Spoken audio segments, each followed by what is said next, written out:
여기 조선시대 왕이 있습니다.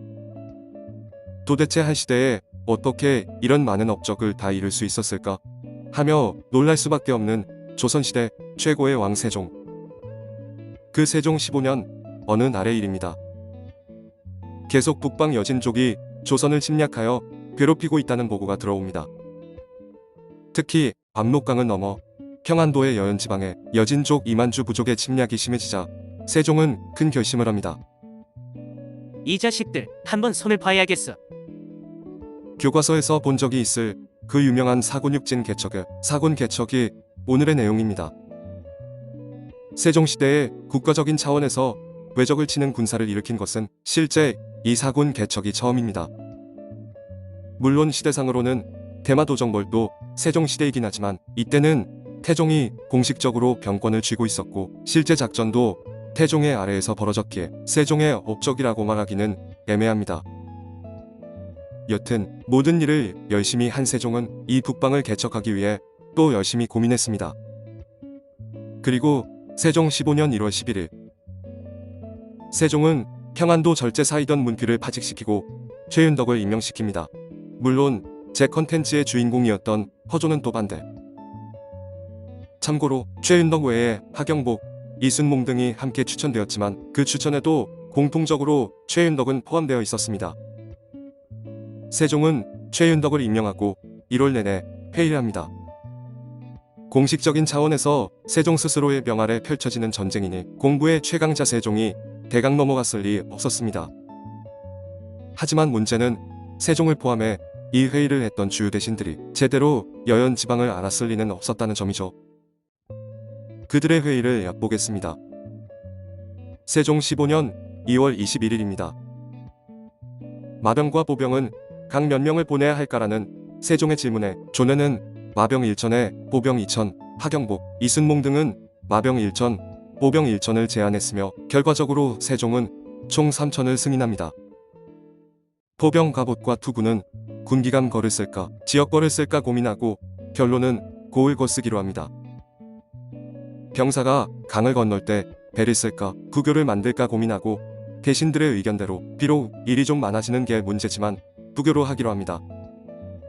군사는 평안도에서만 징발할지 황해도도 같이 할지 고민하고 황의회 몇몇이 평안도만을 주장하고 정음지는 황해도 400명, 평안도 2600명을 주장하니 세종은 황해도 500명, 평안도 2500명을 픽스합니다. 제가 포병 ROTC 출신으로 소위 때는 관측장교로 현장을, 중위 때는 화력지원장교로 지휘통제실에서 일했는데 지휘통제실에는 커다란 작전지역 지도위에 각 부대의 표식이 되어 있습니다. 군대 다녀오신 분들은 다 아시겠지만 현장을 모르고 지휘통제실에서 게임하듯 표식을 막 옮기면 현장에서 돌아버립니다. 여튼 평안도에 있던 최윤덕은 어처구니가 없었습니다.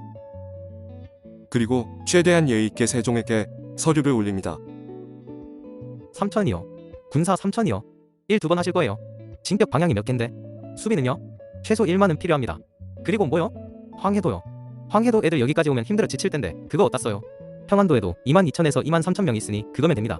단오 때 출격하면 좋긴 한데 비 때문에 애매하니까 그냥 24, 25일쯤 할게요. 아, 그리고 토벌하고 올 때 쟤들의 제명을 방으로 써서 붙이고 오자고요. 나라의 절대 군주에게 보고된 현장의 말. 자신이 내린 명을 깐그리 무시하는 내용. 세종은 어떻게 했을까요? 바로 현장의 말을 따릅니다. 심지어 방을 쓰겠다는 최윤덕의 의견에 방은 자신이 직접 써주겠다고도 합니다. 다만 여기서 세종의 인간적인 면모로 자신도 사실 3천명은 적다고 생각했다고 말한 부분이 눈에 띕니다. 그리고 최종적으로 평안도의 군사는 10,000명에 황해도 5,000명을 추가시켜 15,000명으로 명을 내립니다. 최윤덕이 요구한 평안도 10,000명의 군사 요청을 100% 수용하면서 5,000명의 황해도 군사도 추가시킴으로써 어느 정도 스스로의 명분도 어필을 한 것이죠. 세종의 대단함은 단순한 업적 나열이 아닙니다. 그의 실록을 읽어보면 정말 감탄이 절로 나오는 것이 한두 번이 아닙니다. 물론 세종의 정책이 항상 옳다고만 할 수도 없습니다. 또 세종의 고집은 조선 역대 왕 중에 탑급이었습니다. 하지만 세종은 감정에 앞서 늘 현실적인 선택을 해왔고 자신이 틀린 것을 받아들일 줄도 알았으며 적재적소의 인재를 120% 활용했습니다. 사람에 따라서는 아니 그럼 전쟁이 코앞인데 현장 의견을 안 따르고 자기 주장을 그냥 관철시켜 저건 당연한 거다라고 생각할 수도 있지만 그 당연한 게 행해지지 않았던 에피소드들이 실록에 차고 넘칩니다. 완벽한 사람은 아니었지만 완벽한 왕에 가까웠던 사람.